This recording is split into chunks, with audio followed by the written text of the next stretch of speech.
सबको सादर नमस्ते जी। 3 प्राणायाम कर लेते हैं। उसके पीछे साइंस ये है कि जब हम प्राणायाम करते हैं और लंबी सांसें लेते हैं तब हमारे जो मस्तिष्क की शांत अवस्था में जाता है। सांस लेते हैं और सांस को जब भरते हैं अंदर तो एक नर्वस सिस्टम होता है हमारे में, पैरासिम्पैथेटिक नर्वस सिस्टम कहते हैं उसको। उसमें एक नर्व होती है वैगस नर्व, वो नर्व एक्टिवेट होती है और वह नर्व आपके जो बुद्धि में बहुत सारे विचार चल रहे होते हैं उन विचारों को शांत कर देती है। उसको ब्रेन को अल्फा स्टेट का ब्रेन भी कहा जाता है। तो ये सब आप सुनते होंगे, इसके पीछे आपको थोड़ा साइंटिफिक रीजन पता चलेगा तो क्यों मैं प्राणायाम करवा रहा हूँ उसके पीछे आपको थोड़ी रुचि होगी। और उसके बाद जो आप धारण करोगे आपकी बुद्धि में जो जाएगा उसका विशेष महत्व होगा। वरना हम सुनते हैं तो बहुत है, सारा दिन सुनते रहते हैं, लेकिन मैं ऐसी अपनी बुद्धि की कैसी अपनी स्थिति बनाऊं जिस बुद्धि में जो मैं सुन रहा हूँ मेरे बुद्धि में धारण हो।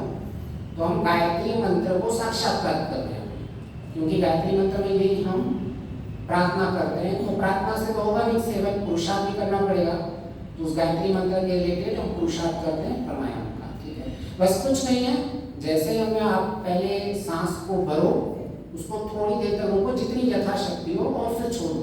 इतना ही बस 3 बार, कोई कठिन काम नहीं है। इसको आप दिन में कभी भी कर सकते हो।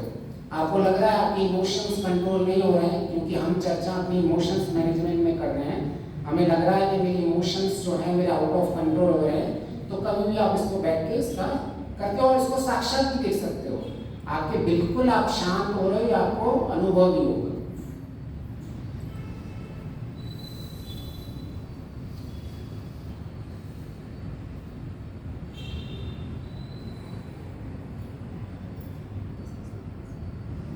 चाहिए तो इसके साथ आप ओम को भी जोड़ सकते हैं।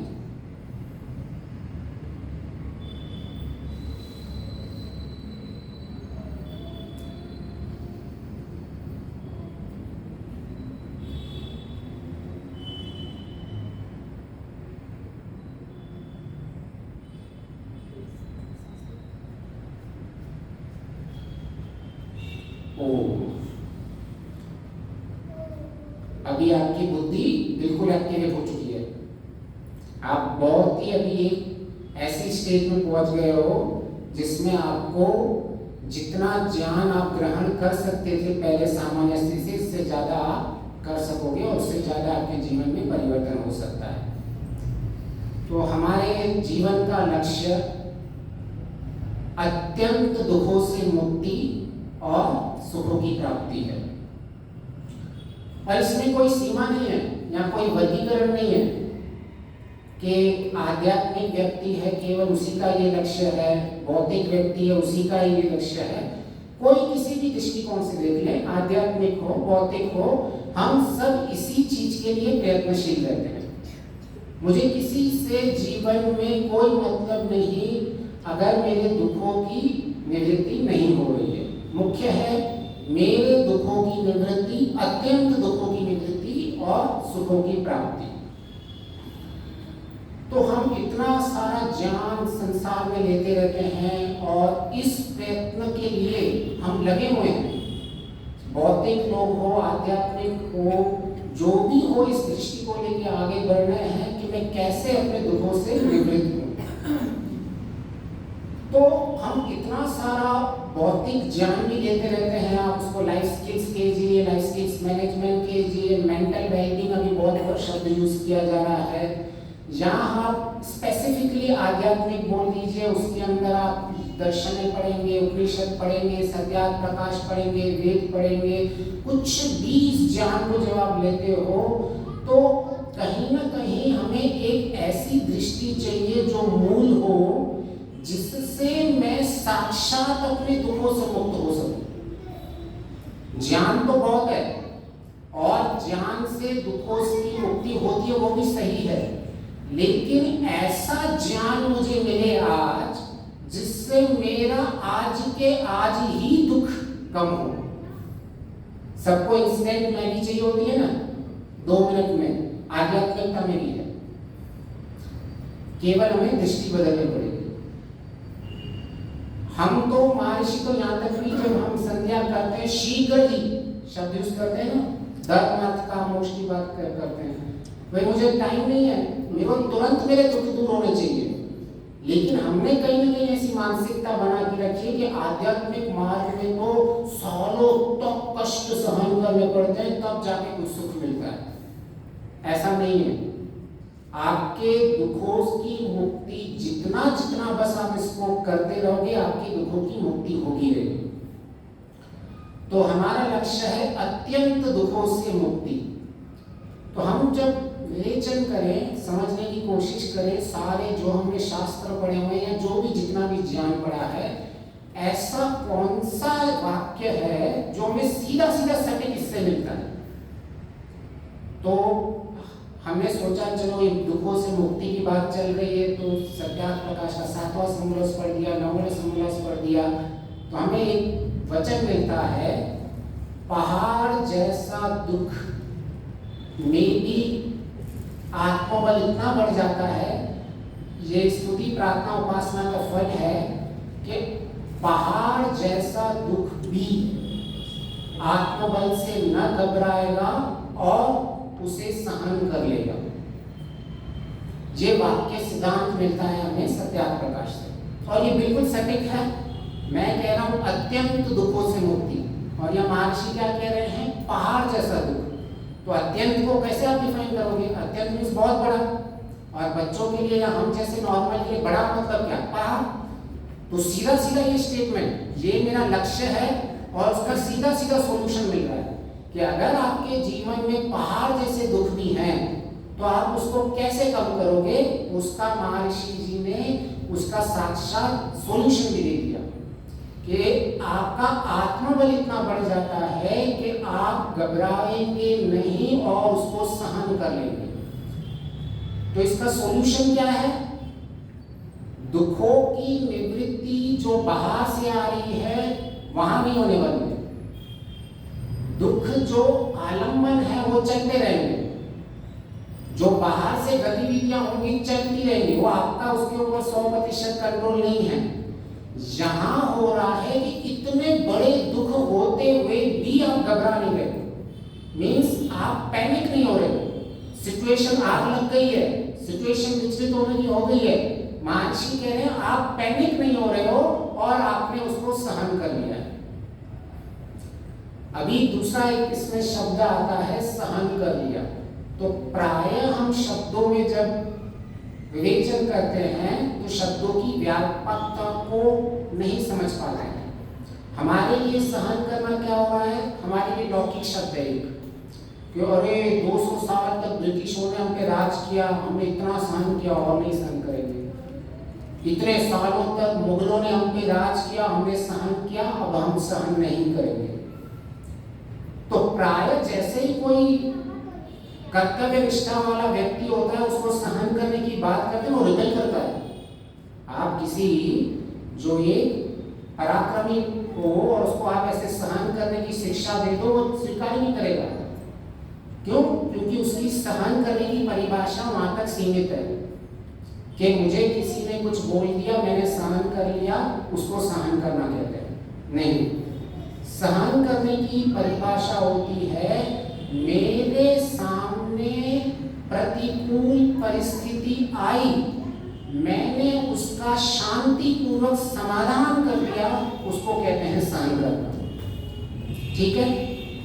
क्या परिभाषा है सहन करने की? वास्तविक एक परिभाषा जो आपने लौकिक सहन करने के लिए उसको रख दीजिए, उसमें कोई आपत्ति नहीं है, लेकिन अपने शब्दों के व्यापकता को बढ़ाना होता है कि जब हम ज्ञान की क्षेत्र में आते हैं तो हमें सीमित शब्दों तक अपनी बुद्धि को नहीं रखना होता है। सबसे पहले जो मुक्ति होती है इस मार्ग में, ये बहुत बड़ी बात कह रहा हूं आपको, अगर किसी को चाहिए ना कि मैंने मुक्ति को तो चखाई नहीं है, ये मुक्ति कैसे होती है, मैं कैसे मानूं? सबसे पहले मनुष्य की मुक्ति होती है इन शब्दों के संकुचित अर्थों से जो इस संसार में हम लेते रहते हैं। तो अगर मुझे सहन शक्ति को समझना है तो एक संकुचित शब्द से मुझे व्यापकता में जाना होगा।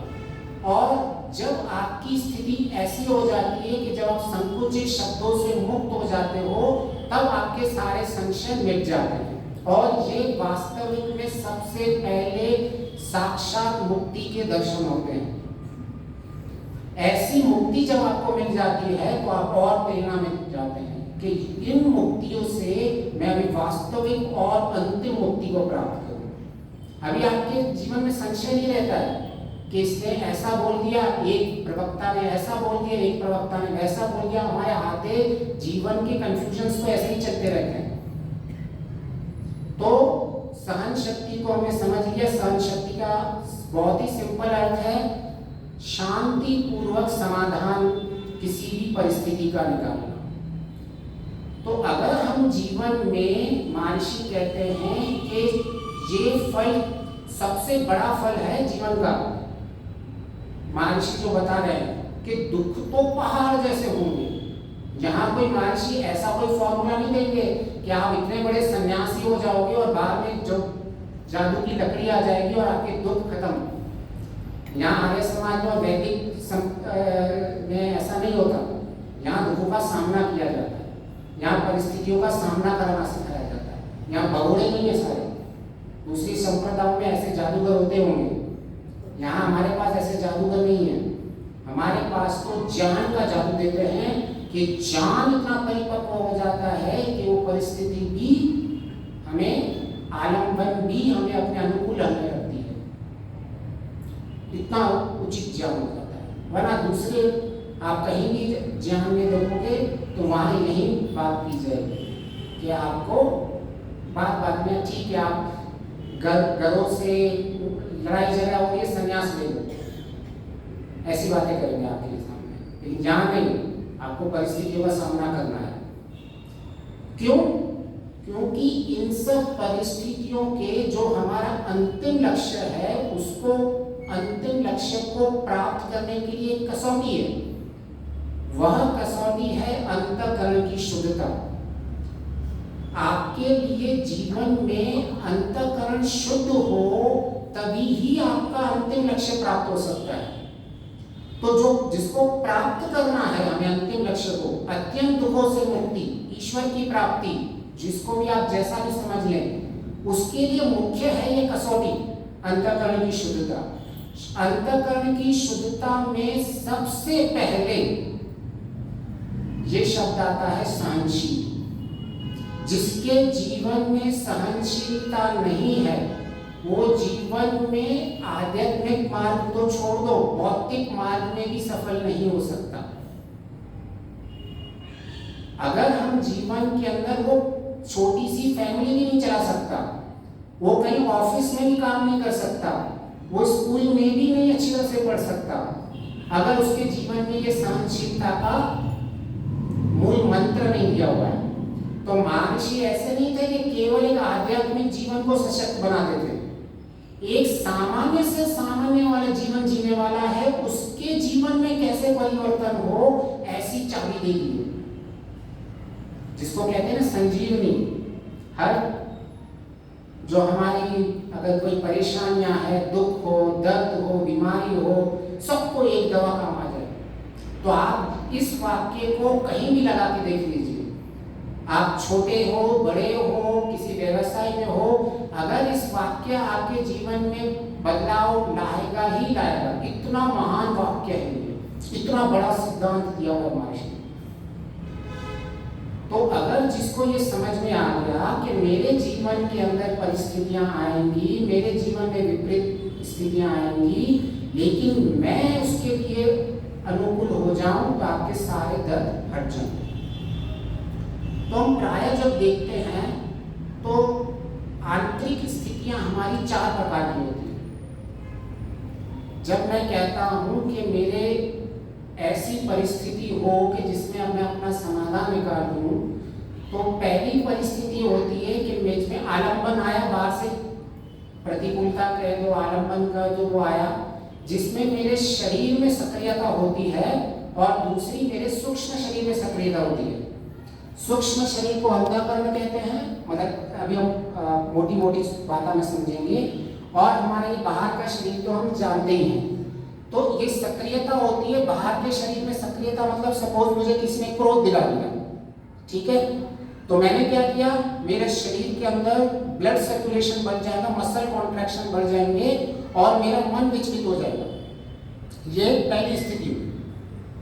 दूसरी स्थिति हो गई, दूसरे कि किसी ने मुझे क्रोध दिला दिया, मैंने बाहर से कुछ नहीं बोला, बाहर से मेरा शरीर शांत है, लेकिन अंतःकरण में मैं बहुत बड़ा विचलित हो गया, मेरी बहुत अंदर के अंदर मेरे अंदर उपद्रवता हो गई। ये मेरी दूसरी स्थिति हो गई। तीसरी स्थिति है कि मैं अगर अपने अंतःकरण को अविचलित रखूं और अपने शरीर को भी अविचलित रखूं, तीसरी स्थिति हो गई। जैसे हम निद्रा में होते हैं, न मुझे इतनी सारी परेशानियां होती है, न मेरे शरीर में इतनी सारी क्रिया होती है, ये तीसरी स्थिति हुई। हम सिर्फ बहुत ही सिंपल समझ रहे हैं कि हम मन तो जानते ही राइट, मन है और ये शरीर है, ये दो चीज को मानते ही हैं। बस इन दो चीजों में हमें ये समझना है कि ये सहन शक्ति महर्षि क्या कह रहे हैं। चौथी अवस्था महर्षि बात कर रहे हैं, जिसमें आपका मन शांत होगा लेकिन आपकी जो शरीर की स्थिति है वो सक्रियता रहेगी। तो यहाँ महर्षि ऐसा नहीं कर रहे हैं कि भाई आपको यथा योग्य व्यवहार नहीं करना है, आपके अंतःकरण मन में शांति रह के आप अपने शरीर से जो क्रिया चाहे कर सकते हैं, यथा योग्य व्यवहार कर सकते हैं। अगर ये हम चौथी अवस्था में पहुंच जाएं तो हमारी उन्नति हो रही है, ठीक है। मन शांत रह के आप बाहर से सारे कार्य करो। आपको क्रोध आया हुआ है तो आपके उसका समाधान निकालिए। जैसे मैं सपोज ऑफिस में हूँ, या हम घर में किसी फैमिली का भी रह सकते हैं, ऑफिस में रह सकते हैं, मेरा कोई टीम मेंबर है, उसने मुझे कहा कि भाई हे लकी ये तूने कैसा काम कर लिया, तेरे वजह से सारा नुकसान हो गया। अभी मैं क्या करूं, मेरे पास सबसे पहले ऑप्शन है कि मैं भी क्रोधित हो जाऊं। How dare you, how can you speak like that, आप कैसे बोल सकते हो मुझे ये। एक तो मैं क्रोधित हो गया, दूसरा मैं शांत हो जाऊं, कुछ भी नहीं बोलूं, और मैं कायर की तरह बैठ गया कि ठीक है मैंने तो बहुत कुछ पढ़ा हुआ है कि क्रोध नहीं करना चाहिए, ये नहीं करना चाहिए, और मैं चुपचाप बैठ गया। उसको कहते हैं विक्टिमाइज्ड कार्ड खेलना। और मेरे ऊपर जो आरोप लगे और मैं अंदर ही अंदर भुटकता रहा कि इसने मेरे ऊपर झूठा आरोप लगा दिया, मैंने तो कुछ किया ही नहीं। तो अभी मुझे उस सिचुएशन को हैंडल करना है। देखो ये महर्षि जो बता रहे हैं ये कितनी ऊंची बात बता रहे हैं। हम हर वक्त इन सब चीजों को केवल आध्यात्मिक संन्यास से जोड़ना लगते हैं। हमारे दिन भर में कैसा व्यवहार है आध्यात्मिकता में वह सिखाया जा रहा है। अब मैं क्या कर रहा हूँ, विद ड्यू रिस्पेक्ट, मैं आपकी रिस्पेक्ट करता हूँ और मैं आपका सम्मान करता हूँ जो आपने मुझे अभी बोला, परंतु इसके लिए मैंने ऐसा इसीलिए किया, इसके पीछे ये कारण था, और अगर आपको लग रहा है कि हमें इसका समाधान निकालना है तो हम दोनों मिलकर इसका समाधान निकाल लेते हैं। आप भी टीम मेंबर हो, मैं भी टीम मेंबर हूँ। तो अभी मैंने क्या किया, मैंने कोई विक्टिमाइज्ड कार्ड नहीं खेला। मैंने ऐसा नहीं कि अंदर चुप करके बैठ, बाहर से चुप करके बैठा जो मेरी दूसरी परिस्थिति थी, अंदर मैंने इकट्ठा करता रहा, और मैं कभी ना कभी प्रेशर कुकर की तरफ रखता ही।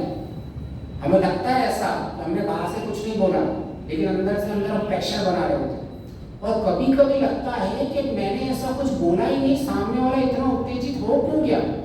वो एक्चुअली हम पे नहीं, वो कहीं और से प्रेशर इकट्ठा करके आया होता है और हम उसके शिकार हो जाते हैं। तो मैंने तीसरी परिस्थिति बता दी जिसके अंदर आप टीम में बैठे हो और आप उसको बोल रहे हो कि नहीं मैंने जो किया इसके पीछे ये कारण था और मैं आपके कंसर्न को समझ रहा हूँ। सबसे पहले आपने उसको स्वीकार किया कि कहीं वो आपका टीम मेंबर है तो उसका भी तो प्रोजेक्ट में कहीं ना कहीं उसका कंसर्न है बेचारे का, तभी उसने चिल्लाया। वो अलग चीज है, उसको अज्ञान है, वो दूसरी बात है। सबसे पहले बोला मैंने आपको कंसर्न को समझा, आपने उसको स्वीकार किया, फिर आपने अपनी बात रखी, बात रख के फिर आपने बोला ठीक है, अगर आपको लग रहा है कि भी मेरे में कुछ कमी, तो साथ में मिलकर काम करना। अभी क्या वो आपके विरुद्ध हो सकता है, क्योंकि आपने तो उसको अपने अपने उसके साथ जोड़ दिया आपने। अभी अगर कहीं फेल हुए आप तो उसको भी फेल मानोगे आप। तो आपने इसके अंदर प्रोफेशनलिज्म प्लस टीम प्लेयर दोनों का डेमोन्स्ट्रेशन किया कि आपने अपने जीवन के अंदर एक जीने का तरीका सीख लिया, और यही तरीका जो आपने सीखा है ये आपको ऋषि सिखा रहे हैं। तो प्राय हम ऐसे जीवन जीते हैं कि ये आध्यात्मिकता तो कुछ और ही है और मेरे संसार का जीवन अलग है, लेकिन इन दोनों में कोई अंतर नहीं है, कोई इमोशनली स्ट्रांग नहीं है तो कभी जीवन के अंदर सफल नहीं हो सकता है। और आध्यात्मिकता क्या सुपर सेट है, इसके अंदर हम बौद्धिक क्षमता बढ़ाते हैं, इमोशनल क्षमता बढ़ाते हैं, मॉरल क्षमता बढ़ाते हैं, और चौथी आखिरी स्पिरिचुअलिटी है आध्यात्मिकता का, जिसको हम गहरा कहते हैं। अभी वो आध्यात्मिकता तक पहुंचने के लिए आपको इमोशनली स्ट्रांग होना ही पड़ेगा, आपको मॉरली स्ट्रांग होना ही पड़ेगा। और उसके बाद आपके पास ऐसा नहीं है कि मैं बहुत बड़ा विद्वान बन गया हूं तो मैं छोटी छोटी बातों में सेंसिटिव हो गया हूं और परेशान हो सकता हूं। तो इस संसार में उन्नति करते हुए भी आपका लक्ष्य तक प्राप्त करो। तो अभी जो ये ऑफिस में टीम मेंबर था, क्या वो आध्यात्मिकता में आगे बढ़ रहा है कि नहीं? उसने अपने सहनशीलता का डिमॉन्स्ट्रेशन किया या नहीं किया? और महर्षि क्या कह रहे हैं? अपने सहन को, शांतिका को बढ़ाने में, इतने बड़े दुख में भी वो सहन कर लेता है।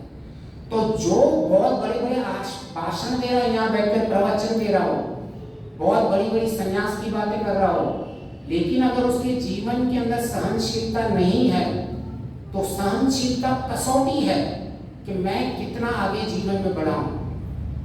तो आप वास्तव में वो ज्यादा आगे बढ़ रहे हैं जो जीवन के अंदर इसको क्रियात्मक कर रहा है। जो क्रियात्मक नहीं कर रहा है वो कभी आगे नहीं बढ़ेगा, कितनी बड़ी भी नहीं। अब आपको असंप्रज्ञा समाधि के बारे में भी डिटेल बोल दूं, पूछो आपने असंप्रज्ञा समाधि की 5 चीजें आपको बता दूं। हाँ, मैं शब्दों में तो आपको बता दूंगा, आपको लगेगा अरे लक्की तो इतनी बातें जानता है, योग दर्शन में संप्रज्ञा समाधि, असंप्रज्ञा समाधि, ऐसे ऐसे विषय पे मेरे उसने उत्तर दे दिए, और यहाँ मेरे से आपने किसी ने एक प्रश्न पूछ लिया और मेरा विरोध कर दिया और मैं आपसे ज्यादा 2 गुना गुस्सा हो गया, तो यूजलेस है मेरा ये प्रवचन देने ही मेरे यूजलेस है सारे, मेरी ये उन्नति नहीं हो रही है कुछ भी। हम आध्यात्मिक उन्नति की परिभाषा ही नहीं समझ पा रहे हैं। महर्षि लिख रहे हैं, मैं अपनी बात नहीं कर रहा हूँ, महर्षि का प्रवचन है। जो संध्या कर रहा है, उपासना कर रहा है, प्रार्थना कर रहा है, उसके जीवन में अगर थोड़ी भी सहनशीलता नहीं है तो उसकी उपासना भक्ति सब फेल। क्या करेगा उसी उपासना करके? महर्षि ने कसौटी दे दी है कि आप आगे बढ़ रहे हो नहीं बढ़ रहे हो, ये कसौटी है आपकी। बात बात पे विचलित हो जा रहे हो तो ये कसौटी नहीं है आपके जीवन में। सारा दिन आर्य समाज में बैठे हो तो भी कोई फर्क नहीं पड़ने वाला, सारा दिन मंदिरों में बैठे रहो तो भी फर्क नहीं पड़ने वाला। कसौटी क्या है, कैसे मैं आगे बढ़ूंगा? तो हमें ये स्पष्ट हो गया अभी है कि हम सहनशीलता का पालन कैसे करें, हम कैसे सहन करें लोगों को। तो ऐसे बहुत सारी, एक बार ऐसी कथा आती है, एक शिष्य ने गुरु को कहा कि मुझे दुखों से मुक्ति करनी है, मुझे ईश्वर को प्राप्त करना है, कैसे ईश्वर प्रसन्न होता है? तो उसने बोला जा शमशान घाट जा और सारी जो अंदर लाशें हैं उनको सबको जगह गालियां दे, उनका अपमान कर, फूल अपमान किया, आप तो ऐसे हो, आपने गंदे कर्म किए होंगे, ऐसे जितनी कोई गालियां दे सकता है देखिए आगे। फिर आ गया, हाँ गुरु जी मैंने बोल दिया, मैंने बहुत अपमान किया उनका। बोले अच्छी बात है, बोले अभी जाओ फिर से जाओ शमशान घाट में, उनकी सहारा करो, उनका सम्मान करो। वो फिर से वहां चला गया, आप तो इतने सालों से शांत बैठे हो, कैसे मिट्टी में बैठे हो, ऐसे कुछ भी बोलने लग गया। फिर वापस आ गया, बोले गुरुजी मैंने तो बोल दिया, उनको सम्मान भी करके आया। तो बोले अच्छा, तो उन्होंने क्या तुझे रिस्पॉन्स दिया? बोले कुछ बोला ही नहीं उन्होंने। तो बोले बस इसी तरह से ईश्वर प्राप्ति और दुखों की मुक्ति है। अगर आपकी आंतरिक स्थिति ऐसी है कि आप मान सम्मान दोनों को सहन कर सकते हो, आप दुख सुख दोनों को सहन कर सकते हो, आप गर्मी सर्दी दोनों को सहन कर सकते हो, तो आपके जीवन में ईश्वर को वही चाहिए। कसौटी वही है ईश्वर की, अंतःकरण की शुद्धता। कसौटी वही है कि आप कितने विचलित नहीं हो रहे हो। और महर्षि ने गायत्री मंत्र में सबसे पहले निरुपद्रवता को कहा गया। कोई हमारी उन्नति नहीं हो रही अगर मन के अंदर उपद्रवता है तो, बात बात पे विचलित होते रहते हैं। तो सबसे पहले हम ये स्पष्ट कर दें कि हमें ये प्रतिकूलताएं आएंगी, ये आलम्बन आएंगे संसार में, हमें इससे भागना नहीं है, इन आलम्बनों का सामना करना है। ये होंगे लेकिन मुझ पे इसका इम्पैक्ट नहीं होगा। ऐसे ही एक ऐसे ही नॉवल है, एक गार्बेज ट्रक, कोई डेविड करके उसका कोई लेखक है, उसने वो किताब कुछ ऐसे लिखी है। उसके अंदर था कि वो गाड़ी में बैठ के जा रहा था, पीछे बैठा हुआ आगे ड्राइवर चला रहा था। तो जब हम गाड़ी चलाते हैं तो हम नॉर्मली हमें पार्किंग की जरूरत होती है। तो उसका ड्राइवर क्या बेचारा बहुत शांति से चला रहा था, अच्छे से चला रहा था, कोई उसमें उपद्रवता नहीं थी, उसके सारे चीज कंट्रोल में थे। और जैसे वो पार्क करने गया तो एक कोई राउडी करके कोई होते हैं ना रफ चलाने वाले, आके सीधा पार्किंग में अंदर उसके बीच में सामने दोनों खड़े हो गए और वो बंदा गलत कर रहा है, उसके ऊपर चिल्ला रहा है कि क्या कर रहे हो तुम, वो गाड़ी नहीं चलाने आती है, ऐसा वैसा खूब चिल्ला रहा है उसको। और शांत बैठा हुआ और उसने उसको सामने वाले को पार्किंग करने दे दी और ये पीछे हटके दूसरी जगह पार्किंग कर ली इसने। तो ये पीछे जिसने ये बुक लिखी थी, बोले ये आपने कैसे कर लिया? तो बोला साहब इस दुनिया में ऐसे बहुत से लोग होंगे जो गार्बेज ट्रक की तरह होंगे, वो उनका काम ही वो है कि आपके ऊपर कचरा फेंकना। क्यों? क्योंकि उनके अंदर वही है, जिसके अंदर जो होगा वो बाहर वही फेंकने वाला है ना। तो अगर वो ऐसा ही फेंक रहा है और मैं भी ऐसा करूं तो मैं भी एक गार्बेज की गाड़ी बन जाता। तो संसार में ये स्वीकार करो कि कुछ लोग हमारा अपमान करेंगे, कुछ लोग ऐसे होंगे जो हमको नहीं समझेंगे, कुछ लोग ऐसे होंगे जो हमारे विरुद्ध हमारे कार्य करेंगे, लेकिन मैं अंतःकरण को शांत बना, फिर यथा योग्य जो व्यवहार करना है करिए। व्यवहार की यहाँ मनाही नहीं की जा रही है, मैं बार बार रिपीट करूँ। अब कहीं ना कहीं वो विक्टिमाइज कार्ड वाले मत चले जाना कि सहन करना मतलब विक्टिमाइज कार्ड खरीदना, कायरता का ऐसा कुछ नहीं। अंतःकरण शुद्ध होना चाहिए, विचलित नहीं होना चाहिए, निरुपद्रव होना चाहिए अंतःकरण। देखिए आप कितना आपके जीवन में दिन में आज आप एक प्रैक्टिस करके देखिए और मुझे बताइए कि आपका दुख कम हुआ या नहीं हुआ। इंस्टेंट दुख करने के फॉर्मूले दिए जाते हैं आध्यात्मिकता में, इसको फालतू में बदनाम कर दिया है कि सालों तक आपको मतलब बहुत परिश्रम करेगा तभी जाके आपके दुख कम होंगे। ऐसा नहीं, इंक्रीमेंटल आपके यहाँ काम भी, आपकी तपस्या भी होती जाती है, आपके दुख भी कम होते जाते हैं, आपकी तपस्या भी होती रहती है, आपके दुख भी कम करते जाते हैं, बिल्कुल इंस्टेंट। आप ऑफिस में ये प्रयोग करके देखिए, जो आपसे झगड़ा कर रहा हो आपसे सारी टीम में आपकी कितनी बड़ी प्रशंसा होती है।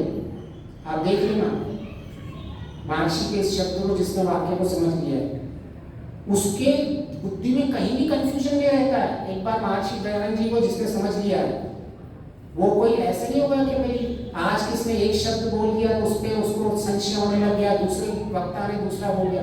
उसके सिद्धांत तो बिल्कुल दृढ़ रहते हैं।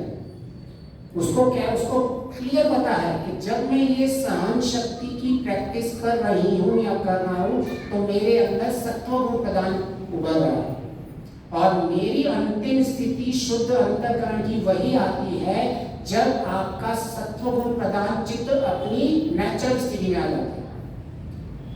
और तमो और रजोगुण जितने होने चाहिए उतने ही होते हैं। और ऋषि ये कहते हैं अगर आपको कसौटी है कि आपके सत्व गुण बढ़ रहे हैं या नहीं बढ़ रहे, तो उसकी कसौटी एक ही है कि आपकी सहनशीलता बढ़ रही है या नहीं बढ़ रही है। इसका मतलब आपके अंतःकरण में सत्व गुण बढ़ रहा है। बढ़ने का मतलब होता है क्या, क्रियाशील हो रहा है। बढ़ने का मतलब क्वांटिटी में नहीं कि पहले महीने में 1000 सत्व गुण के अणु थे, 50,000 अणु हो गए। और जो जितने भी अणु थे पहले वो निष्क्रिय थे, कम सक्रिय थे, अभी वो सक्रिय होते थे। और इसके साथ साथ आपके तमो रजोगुण जो बहुत सक्रिय थे उनको आप धीरे धीरे धीरे निष्क्रिय करते जाते हैं। तो यहाँ आप बैलेंस में लेके आ रहे हो। सहनशीलता का मतलब होता है किसी भी अति में नहीं जाना। जो आपके अति हो गए थे रजोगुण तमोगुण को, उसको फिर से बैलेंस में लेके आ रहे हो। जो आपको निष्क्रिय सत्वगुण होके आ रहे हो उसको आप बैलेंस में लेके आ रहे हो। इस स्थिति को गुणातीत अवस्था कहते हैं आध्यात्मिक मन के गुणों से परे सत्वगुण अवस्था, इक्विलिब्रिटी, पॉइज, इक्विपॉइज बोलते हैं ना, इक्विलिब्रिटी। तो ये सब हमारी स्थितियां होती है सहनशीलता से। लेकिन हमारी बुद्धि ऐसी है, हम चीजों को कोई छोटा सा बोल देते हैं ना, मल्टीप्लाई करते रहते हैं, बार बार रिकॉर्डिंग में सोचते रहते हैं और उसको बहुत बड़ा करके देखते हैं। एक बार एक चाइना की दुकान थी, उस पर कोई गया कि मेरे वहाँ मेंढक बहुत खाते हैं, तो बोले मेरे पास मेंढक है मेरे घर के बहुत आसपास में यार्ड में, मैं तुझे 1000 मेंढक देने आया। तो दुकान वाले ने बोले 1000 मेंढक? बोले क्या बात कर रहे हो? हाँ। बोले ठीक है, पहले तू मुझे 10 मेंढक तो देके जा। तो बोले ठीक है, मैं लेके आता हूँ 10 मेंढक। और गया, 2 मेंढक लेके आया। तो बोले क्या हुआ, तू तो बहुत बड़ी बड़ी बातें कर रहा था कि मैं आपको 1000 मेंढक दे दूंगा और लाया सिर्फ 2 मेंढक है। बोले हाँ। बोले जब ये चिल्लाते थे ना मेरे ग्राउंड में, जब मुझे कानों में सुनाई देता था, मुझे लग रहा था बहुत सारे। उसने मल्टीप्लाई कर दिया था अपने दिमाग के अंदर, कि उसने ऐसा इमेजिन कर दिया था अपने में कि इतने सारे मेंढक हैं जो बारिश की वजह से सब ट्रा ट्रा ट्रा कर रहे हैं, लेकिन वो थे एक्चुअली 2 ही। ऐसे ही हम भी हमारी बुद्धि में ऐसे ही करते रहते हैं। बात इतनी बड़ी होती नहीं है, किसी ने बस थोड़ा सा बोला होता है, थोड़ी सी अपने से विरुद्ध किसी ने बात करनी होती है, लेकिन हम अंदर इतना बड़ा उसको बना लेते हैं। तो सहनशीलता में ये ध्यान रखना है कि हम चीजों को एम्पलीफाई और मल्टीप्लाई ना करें। यथार्थ है उसको यथार्थ ही रखने दें। एक बहुत बड़ी टेनिस प्लेयर हुआ करती थी, जेम्स गिलबर्ट कर। आप सबको गूगल में देख सकते हैं, जब भी आपको उसको रिपीट करना हो। तो वो बचपन में उसने उसकी माँ दांतों का इलाज करवा रही थी, तो वो उधर बैठी थी और डॉक्टर इलाज कर रहा था। उस वक्त इतनी टेक्नोलॉजी टेक्नोलॉजी में मेडिकल में नहीं हुई थी।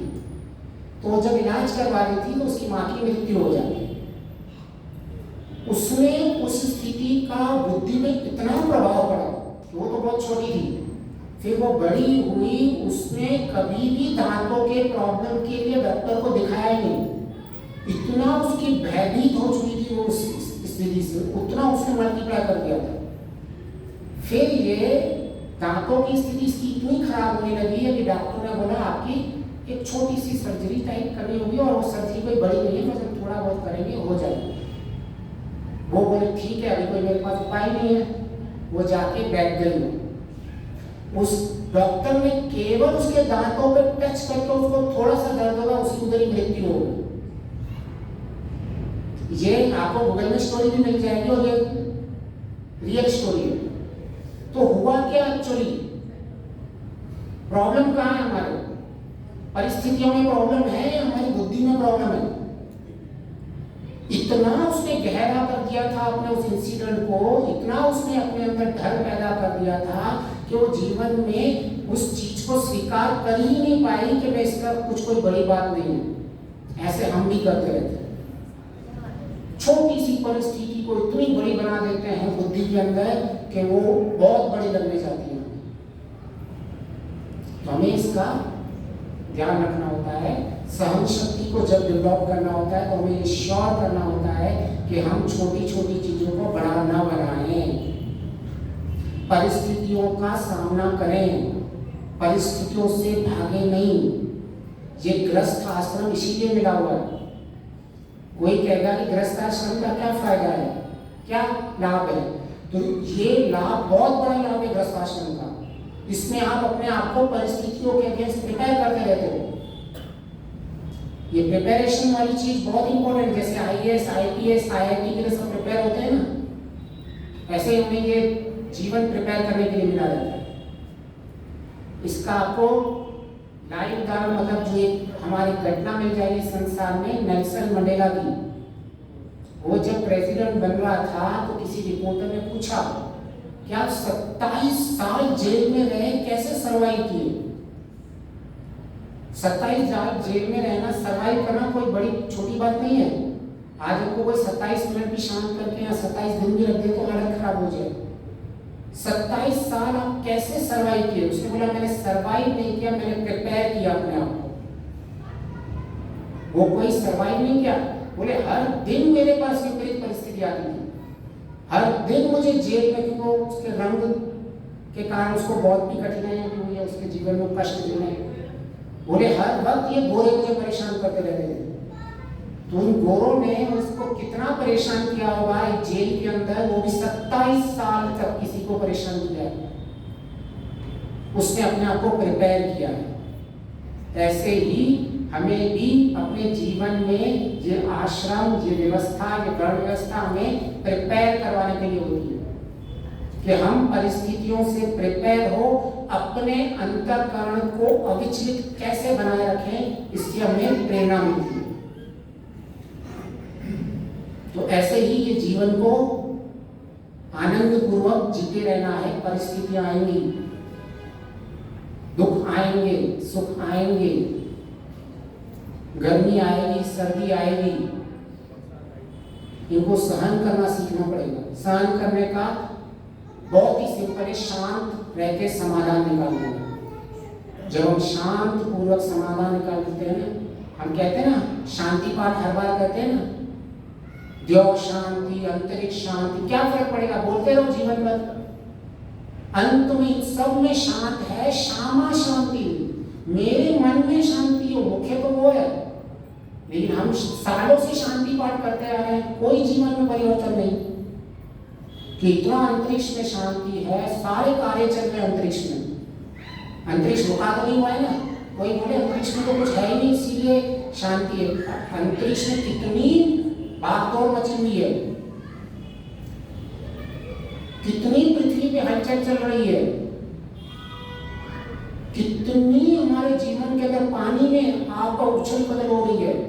मतलब क्रियाएं करनी है, क्रियाएं करते रह के हमें शांत रहना है। बाहर से शरीर के लेवल पे क्रियाएं चलती रहेंगी, अंदर से हमको शांत करने की कला सीखनी होगी। जिसने वो कला सीख ली, बस इतना ही है, कुछ नहीं करना है जीवन के अंदर। एक ये मूल सूत्र अगर सिद्धांत जिसको समझ में आ गया कि एक पहाड़ जैसे दुख भी मैं ऐसे mountains like sufferings, a person is not panic and she can tolerate it। बस इतना ही करना है अपने जीवन के अंदर। फिर देखिए, और जब हम संध्या के मंत्र बोलते हैं, सारी की सारी संध्या इसीलिए ही बनी हुई है कि जैसे आपकी सहन शक्ति बने, आपके अंदर निरुपद्रवता बने, आपके अंदर समअवस्था बढ़े, समन्वयात्मक स्थिति बने, सामंजस्य की स्थिति बने। सारी संध्या का मूल उद्देश्य वही है। लेकिन हम सालों से संध्या करते आ रहे हैं, नहीं समझ पा रहे स्थितियों को, वास्तविक हम इस संसार को नहीं समझ पा रहे। बस जिस दिन ये समझ पाएगी तो आपकी हर तरह से उन्नति होगी, आपकी बौद्धिक उन्नति भी होगी, आपकी आध्यात्मिक उन्नति होगी, सब चारों तरफ से उन्नति दिखेगी। बस हमें इनको रहस्यों को, सिद्धांतों को समझना है। बहुत कहते हैं मन कंट्रोल, मन पे नियंत्रण नहीं होता है, मन पे नियंत्रण है। मन के नियंत्रण हो रहा है या नहीं हो रहा है, इन सबकी कसौटी क्या है? कोई कहे कि मुझे I want to control my mind और मैं उस पर आगे बढ़ रहा हूं, उसकी कसौटी क्या है? उसकी कसौटी यही है कि मैं कितना सहनशील हूं। मेरे अंदर विपरीत क्रोध करने की स्थिति आई थी, लेकिन मैंने उसको नियंत्रण कर लिया, मैंने उसका समाधान निकाल दिया। तो ये सहनशीलता जो है, ये बहुत बड़ा हमारे जीवन के अंदर एक सिद्धांत दिया है महर्षि ने। और केवल ये हमारी आध्यात्मिकता नहीं कहती है, इसको आपको और सारे आर्टिकल्स मिल जाएंगे, साइकोलॉजी में मिल जाएंगे, लाइफ स्किल्स में, जिसको बोलते हैं विंडो ऑफ टॉलरेंस। आपकी सहन शक्ति की विंडो कितनी है, कोई भी साइकोलॉजी वाला भी आपको यही सिखाने वाला है, बाहर का डॉक्टर भी। विंडो ऑफ टॉलरेंस करके इसको बहुत महिमा मंडल किया जाता है। और ये देखो हमारे ऋषि भी वही बात कह रहे हैं, बहुत गहरी बात है। तो अब तक यहाँ तक रखा है, किसी को कोई प्रश्न हो तो हम उस प्रश्न को ले लेते हैं।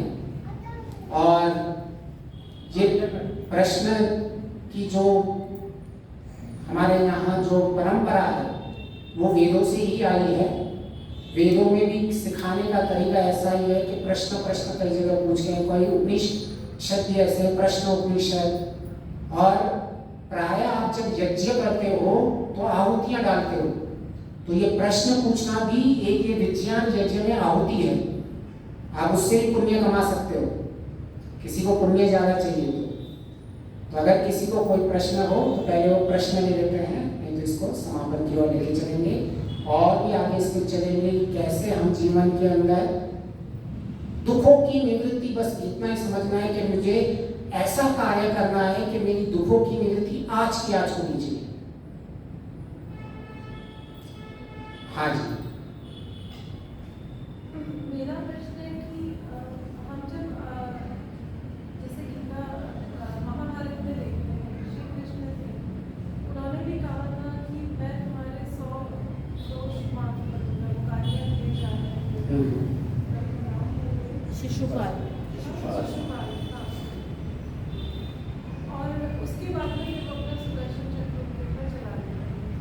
ऐसे ही जो जितने भी हमारे धर्म हुए हैं और जितना भी इतिहास होता है, मैंने देखा कि सहन करने की भी लिमिट होती है। हमेशा हर चीज़ में बोला गया है कि एक लिमिट है, उसके बाद में आपको अपने आप को एक्सप्रेस करना होता है। ठीक है, तो वो लिमिट क्या है? तो वो लिमिट क्या है, बहुत अच्छा क्वेश्चन है। तो सहन शक्ति को जो एक बहुत ही शब्द यूज किया जाता है, ऑप्टिमल रिस्पॉन्स। जब आप किसी चीज के ऊपर सामान्य प्रतिक्रिया कर देते हैं तो उसको बोलते हैं रिएक्ट। आपने कुछ बोला, बोल किया और मैंने रिएक्ट कर दिया। जब मैं उसी चीज को शांत होकर वो प्रतिक्रिया करते हैं उसको बोलते हैं रिस्पॉन्स। इसी तरह से ही हमारा जितना भी सहन शक्ति की भी बात है, कोई भी शब्द हो, आप इस संसार में आध्यात्मिकता लेते हो तो वो उस ऑप्टिमल होना चाहिए।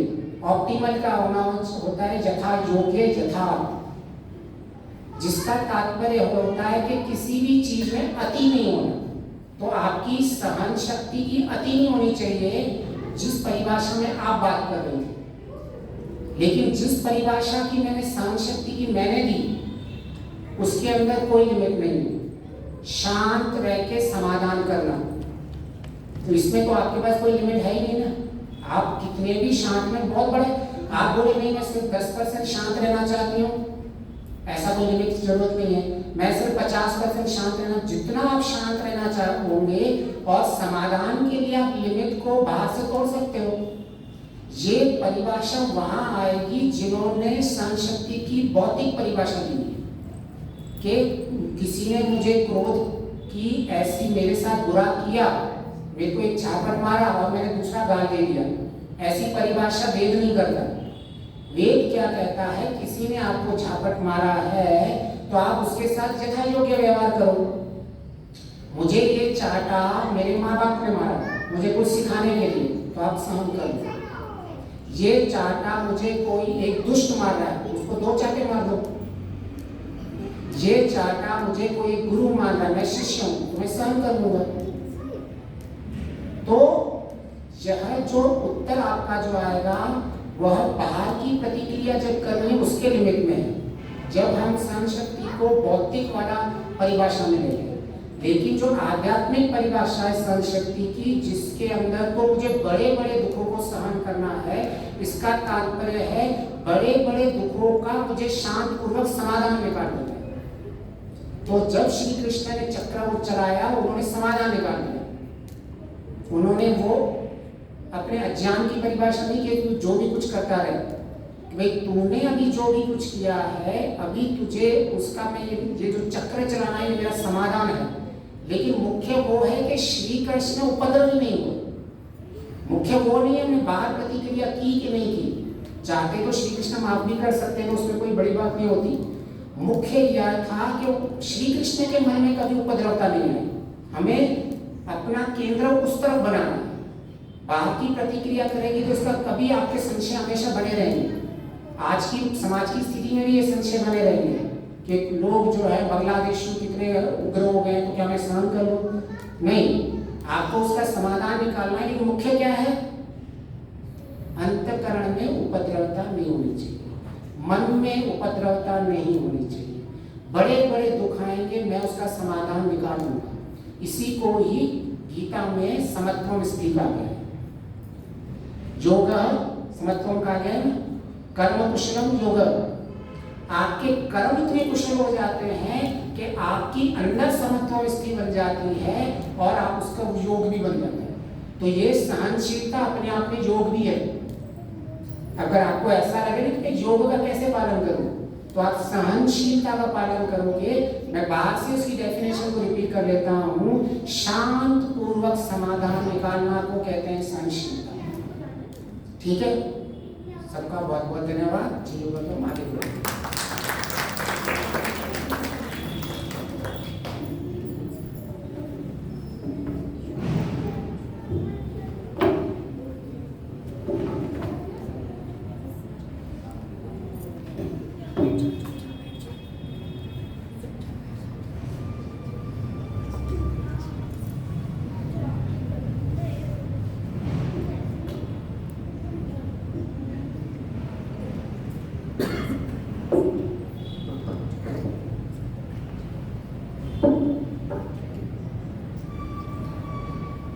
आज के इस साप्ताहिक सत्संग में सबका अभिवादन करते हुए सादर नमस्ते।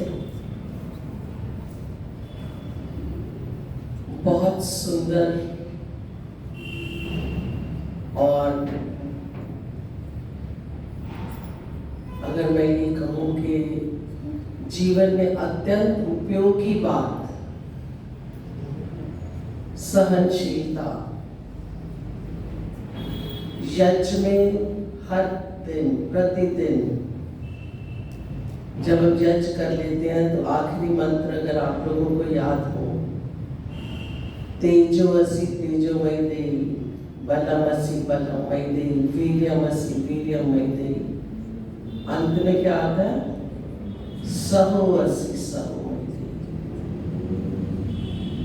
तो जैसा भावना जी कह रही थी कि कहाँ तक सहन किया जाए, उसकी तो कोई लिमिट ही। सहन शक्ति अपने आप में, उसमें एक जो आता है उसमें अपने आप में कोई लिमिट है ही नहीं। सहन करना है, बट दैट डजंट मीन कि हमें दूसरों के अत्याचारों को सहन करना है। This we have to differentiate. और जितना अधिक सहन करते हैं उतना सबसे अधिक फायदा किसको होता है? उसको होता है जिसको हम सहन कर रहे हैं, या उसको होता है जो सहन करता है? जो सहन करता है उसका क्या होता है? उसका आत्मबल बढ़ता है। और हमारे जीवन का उद्देश्य आत्मा असंग है, अपरिणामी है, अप्रतिसंक्रमा है, ना इन एंड आउट है। इंटरेस्टिंग बात, मैं कई बार इस बात पर सोचकर अपने आप में इतनी खुश होती हूँ। आत्मा को किसी ने बनाया तो नहीं है।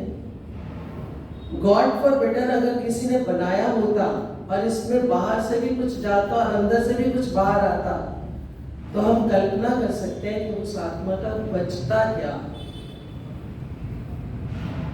आत्मबल जब हम बढ़ा लेंगे, और जो वेद में आता है, शायद सप्तम समोल्लास में है, षट संपत्ति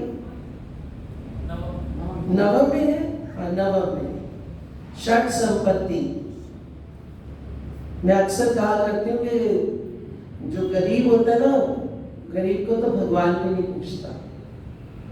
इन द सेंस की षट संपत्ति का उसने हमें उपदेश दिया है। और षट संपत्ति में पहली है शम, शांत, स्थिरता, दम, कि अपने आप पर संयम करते हुए चित्त की प्रसन्नता। तीसरी है उपरति, ऊपर उठना, किससे? आकर्षणों से, व्यवधानों से, दुखों से, उससे ऊपर उठ जाना। और चौथी है तितीक्षा। तितीक्षा यहाँ पर आती है कि सुख दुख मान अपमान हानि लाभ किसी से भी प्रभावित न होना। आप में से बहुत लोगों ने स्वामी विश्वाल जी का प्रवचन 4 सेशंस में सुना। उन चारों सेशंस में एक बात उन्होंने प्राय रिपीट की, और वो जो हम अगर अपने जीवन में अपना लें तो हम जीवन में कभी भी दुखी नहीं होंगे। और वो यही बात उन्होंने कही थी कि कोई कुछ भी कहे, छोटी सी बात भी कहे, अगर हम उस बात से विचलित हो जाते हैं, अपसेट हो जाते हैं, तो हमारा किया कराया पढ़ा पढ़ाया जो कुछ भी हमने किया सब व्यर्थ है। अपने आप को हम इतना स्ट्रॉन्ग बना ले, आत्मबल हमारे में इतना हो कि कोई कुछ भी कहे वो हम पर प्रभाव ना डाल सके। और भी इंटरेस्टिंग बात बताऊं कि ईश्वर, मैं बहुत आजकल इस बात पर सोचती हूँ कि ईश्वर हमारे कण कण में, रोम रोम में है, हम उससे क्यों नहीं प्रभावित होते? Round the clock 24/7, her second, her minute और हर पार्ट में कोई शरीर का, कोई आसपास, यहीं कहीं कोई भी स्थान ऐसा नहीं है जहां पर वो नहीं है। हम उससे क्यों नहीं प्रभावित होते? अगर अभी मुझे स्वाति ने कुछ कह दिया कि आप तो बहुत बोल रहे हैं, तो मैं एकदम ऐसे हो जाऊं। और वो ईश्वर जो हर पल प्रेरणा दे रहा है, जिसने मेरे माता पिता को भी बताया, जिनसे मैंने शिक्षा प्राप्त की, उससे मैं क्यों नहीं प्रभावित होगी? कारण हम जो भी कुछ कर रहे हैं, हमें ड्रामा कर रहे हैं। 2 ही मिनट और दूंगी जितना समय है। एक पिक्चर आई थी बुद्धा, बहुत पहले की बात है, और उसमें कौन है एक्टर है ना, वो जो बड़ा पॉपुलर है, मुस्लिम एक्टर, ये 3 खान है ना, शाहरुख खान। शाहरुख खान उसमें बुद्धा बना था। तो जब पिक्चर खत्म हो गई, कितने लोगों ने उठकर शाहरुख खान के पैरों को छुआ था? किसी ने छुआ? किसी ने भी नहीं छुआ। क्यों नहीं छुआ? क्योंकि शाहरुख खान केवल महात्मा बुद्ध की एक्टिंग कर रहा था, वो वास्तव में बुद्ध नहीं था। और हम भी सारा दिन एक्टिंग करते हैं, यज्ञ में भी स्वाहा समर्पण कर रहे हैं, यहाँ पर भी आते हैं तो हम अपने आप को बहुत बेहतर समझते हैं कि हम तो समाज में जाते हैं। सहन करना हमारे बहुत दूर की बात बनी हुई है, पर इस बात को कहकर हम सहन शक्ति को छोड़ नहीं सकते। जितना भी कर ले, जितना भी कर ले, कोई बच्चा कह जाता है, कोई बड़ा कह जाता है, थोड़ा थोड़ा स्टार्ट तो करें। हर बार की बात रिपीट करूंगी कि जो कुछ करना है प्रैक्टिकल करना शुरू करें, उस बात को करें। ड्रामा, एक्टिंग, हमारा वास्तव में तो वो शेक्सपियर की एक पोएम भी है ना, 7 Stages of a Man, उसमें भी उसने यही कहा है कि this world is like a stage. When you take birth, you enter on the stage, and when you die, you leave the stage, you make an exit from the stage. और ये जो 7 stages होती हैं, बचपन, युवावस्था, और फिर यौवन, युवावस्था, बुढ़ापा, middle age, and then the old age, ये सारी डिफरेंट स्टेजेस, डिफरेंट रोल्स हम प्ले करते हैं।